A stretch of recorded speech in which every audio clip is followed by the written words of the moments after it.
Bonjour à tous, je fais cette vidéo pour poser les vrais termes du débat politique, puisque personne ne le fait. Je rappelle d'abord une évidence. Le chef de l'État n'est pas un PDG, encore moins chargé de faire la fusion-acquisition.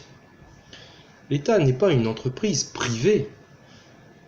Les protections économiques et sociales ne sont pas des obstacles à lever pour augmenter des parts de marché. La Constitution n'est pas un règlement intérieur d'entreprise.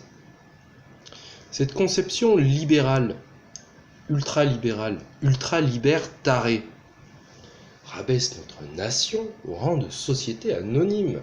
Est-ce normal? Non. La seule question qui devrait faire débat, c'est celle-là. Est-ce le rôle de l'État de garantir la liberté absolue des marchés financiers mondialisés? Ou est-ce le rôle de l'État de concevoir et mettre en œuvre des politiques visant à garantir la satisfaction des besoins alimentaires, sécuritaires, sociaux, sanitaires, culturels, civiques, démocratiques, environnementaux, juridiques des citoyens? En fait, la question ne se pose même pas pour un cœur qui bat honnêtement dans une poitrine. La vérité, c'est que nous, les citoyens, nous ne sommes pas des salariés subordonnés à un patron paternaliste ou des miséreux assistés par bonté magnanime pour survivre. Non. Nous, les citoyens, nous sommes héritiers du bien commun, héritiers d'une grande communauté de progrès humain, notre nation, la France, dont le chef de l'État, faut-il le rappeler, doit être le premier serviteur et non pas le premier casseur. Et ça, c'est tout le sens du mouvement initié par les citoyens courageux et fraternels, les nouveaux héros de la nation, ceux qui, depuis le 17 novembre, ont enfilé leur gilet jaune, refusant de se faire libérer par ces pseudo-libérateurs, se faire libérer de la démocratie, des acquis sociaux, de l'état de droit, de l'état-nation. Faut-il rappeler quand même que l'état-nation, c'est l'alliance entre la force étatique et la force du peuple. C'est la seule entité capable de s'opposer efficacement aux empires, en l'occurrence à l'empire ultra-libéral, ultra-libertaré qui veut créer une ville-monde, un grand supermarché pour les super riches, dans lequel 99% de la population est destinée à être des produits à code barre. Je rappelle, dans notre histoire, le pouvoir politique était privé, il est devenu public, grâce à la formation de l'âme de notre collectivité, la nation, qui s'est construite au fil des siècles par la lutte contre les empires et les féodalités,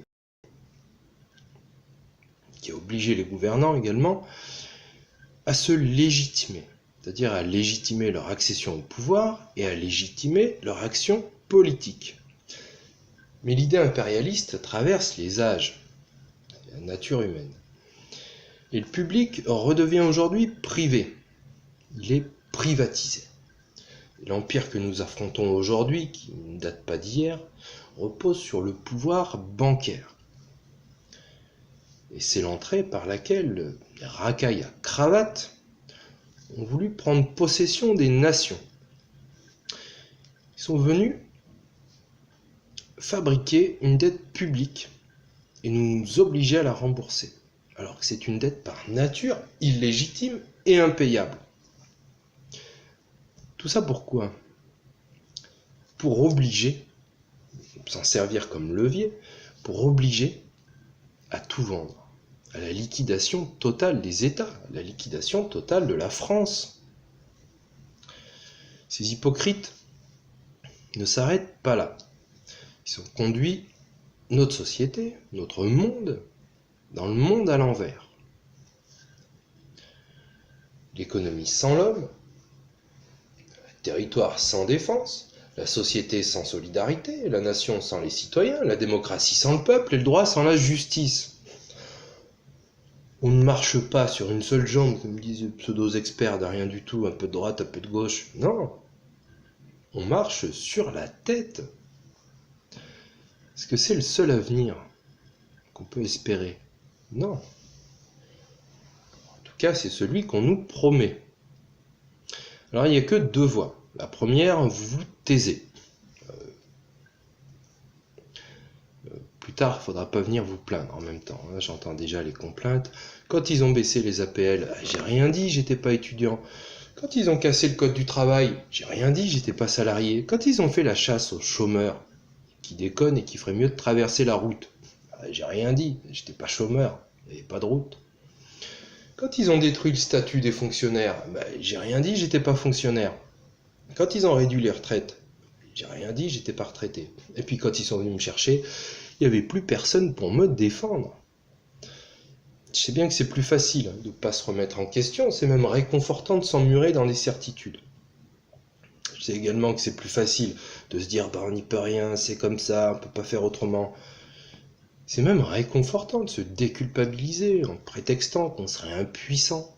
Alors je sais bien que c'est la nature humaine bien fragile, mais dites-vous que le train passe, il va pas repasser, après ça sera trop tard.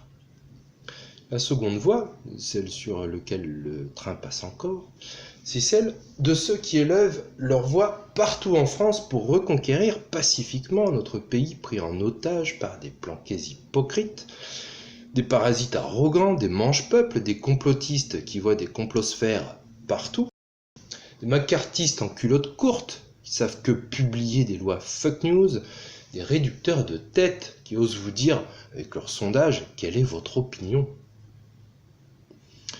Nous les vrais gens, pas les perchés dans leur tour d'ivoire en train de se goinfrer, nous sommes en situation d'urgence absolue. Comment pouvons-nous satisfaire ne serait-ce que nos besoins les plus fondamentaux lorsque nous vivons dans un monde inhumain où le travail est surtaxé et où nous sommes exploités?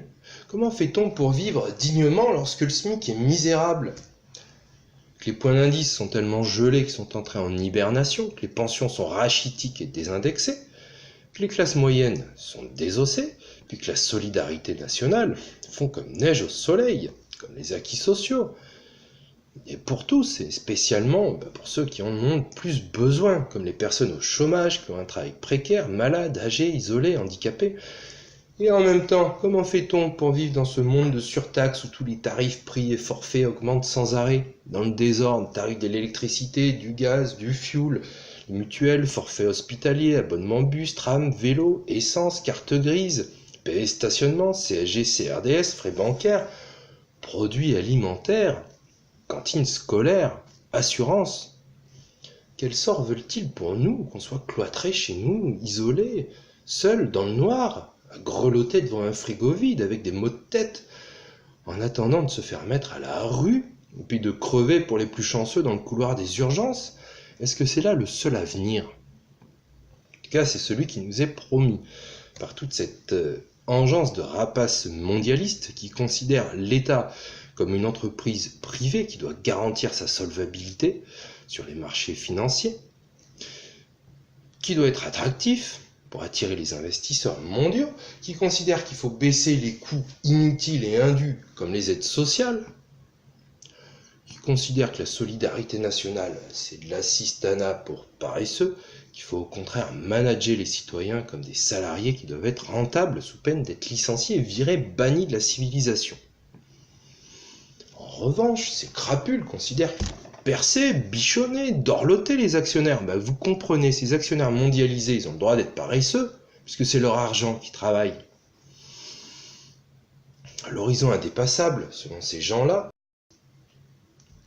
c'est d'exploiter les hommes qui produisent les biens qui sont vendus à d'autres hommes, qui seront à leur tour exploités en s'endettant pour consommer pendant que les charognards spéculent sur les deux tableaux, laissant une partie des hommes crever de faim et l'autre partie des hommes surconsommer des marchandises toxiques à obsolescence programmée, en bonus en détruisant la nature par surexploitation et par pollution. Après, ces hypocrites viennent vous dire « mais il faut lutter contre le réchauffement climatique ». Non, on ne lutte pas contre une conséquence. Si on est sérieux, on s'attaque à la cause, le système capitaliste ultralibéral de surexploitation de la nature. On consomme 1,6 terres chaque année. Quelle terre allons-nous léguer à nos enfants dans quelques années? Mars? L'homme agit en maître et possesseur irresponsable de la nature, en dominateur et en apprenti sorcier. soucieux seulement d'efficacité productiviste, de profit, de consumérisme frénétique, complètement indifférent à la coopération et la fécondité qui seules sont durables car porteuses d'avenir. Ces hypocrites nous disent aussi « faut faire respecter les droits de l'homme », mais sans jamais penser à s'attaquer à la cause de l'esclavagisme moderne, le système capitaliste ultralibéral d'exploitation des hommes. Un seul chiffre. En France, le 0,00003%, le plus riche a plus de richesse qu'un tiers des Français. Vous m'avez compris. Est-ce normal? Alors, ces hypocrites nous disent « Oui, mais vous comprenez, il n'y a pas de miracle en économie. » Vu ta bêtise cupide, il risque pas d'y en avoir, ça c'est sûr. Le piège est bien fait, je ne sais pas si vous y avez réfléchi, mais ça fait 100 ans qu'on est enfermé dans une fausse alternative entre la peste et le choléra. D'un côté, le capitalisme ultralibéral, qui repose sur l'absolutisation du droit de propriété privée, qui remonte même à plus loin, et qui conduit à la liberté des oiseaux, la liberté du renard dans le poulailler, et puis le communisme, son antithèse, qui repose sur l'abolition du droit de propriété privée, des moyens de production, et qui conduit à l'égalité des oiseaux en cage. Préférez peut-être la synthèse, parce qu'on y est. Le social-libéralisme. Capitalisme sur les profits, communisme sur la dette. Profit privatisé, dette socialisée. Voilà pourquoi on se retrouve donc avec la liberté économique qui se résume à celle de la liberté du renard dans le poulailler et l'égalité sociale, cet égalitarisme qui conduit à l'égalité des oiseaux en cage. J'y reviendrai. Et pour ces hypocrites, la fraternité se résume au copinage malsain et au passe-droit. On verra qu'il existe une autre voie, d'ailleurs la seule voie de justice pour tous et de développement durable pour tous. Pour l'instant, si je vous demande là tout de suite de lever la main si vous êtes écœuré par tant d'injustice, comme moi, vous lèverez la main. Vous savez qu'il ne lèvera pas sa petite main pleine de doigts? Tous ces piques-assiettes qui ne pensent qu'à leur intérêt, à leur gueule, à leur avenir personnel, à leur élection, à leur réélection, à cumuler leur bonne petite retraite bien grasse, avec l'argent qu'ils nous auront pompé. Puis quand le bateau coulera, canot de sauvetage. Leur seul défaut, confesse-t-il, c'est qu'ils sont trop intelligents pour se faire comprendre, avec leurs pensées complexes. Complexes, je sais pas. Mais leur pensée, on la connaît tous, nous les citoyens. On est trop cons pour comprendre, on est des enfants irresponsables et stupides. Mais je vous le dis, on est tellement cons qu'on n'a toujours pas compris et qu'on ne comprendra jamais, même si on nous le répète matin, midi et soir. On ne comprendra jamais pourquoi il y a du pognon magique pour les ultra-riches qui font travailler leur argent, même en dormant, et puis pas de pognon du tout pour la très grande majorité des Français, qui n'ont même pas d'argent suffisamment en travaillant, et encore moins en dormant. Quel monde veut-on? Maintenant qu'on a posé les vrais termes du débat, on va pouvoir analyser la situation et apporter les vraies solutions. On verra dans les prochaines solutions, dans les prochaines vidéos, le pognon de dingue qui vous donnera l'envie de débattre et vous donnera plutôt l'envie de vous débattre. On verra ce que c'est que la nation, la démocratie de manière carrée et les trahisons successives depuis 70 ans. Rien que ça. On verra que ces trahisons ont permis la création d'un empire ultralibéral qui se présente comme un grand supermarché. Puis les 4 impasses qui nous pendent au nez est la seule solution politique viable si on veut espérer un autre avenir que celui de l'asservissement collectif à une minorité. On en est rendu là. Ce qui nous conduira inévitablement, dans les vidéos suivantes, à voir les solutions indispensables. Changement de paradigme économique pour que les citoyens soient pleinement dans les faits reconnus comme héritiers du bien commun. Changement de paradigme de défense pour garantir notre sécurité et la paix, c'est pas du luxe. Et un changement de paradigme social pour reconstruire une société de solidarité. Puis les solutions indispensables pour sauver l'État-nation et garantir l'unité nationale. Établir une vraie démocratie en mettant les élus à leur place de mandataires et le peuple à sa place de mandant, et rétablir l'état de droit, notamment par la séparation des pouvoirs, notamment. Et vous aurez tout compris sur la politique. Et dans la dernière vidéo, il sera alors venu le temps, je lancerai un appel général. Gardez espoir, nous allons ouvrir l'horizon. On va alors reprendre notre héritage collectif et notre avenir. À bientôt.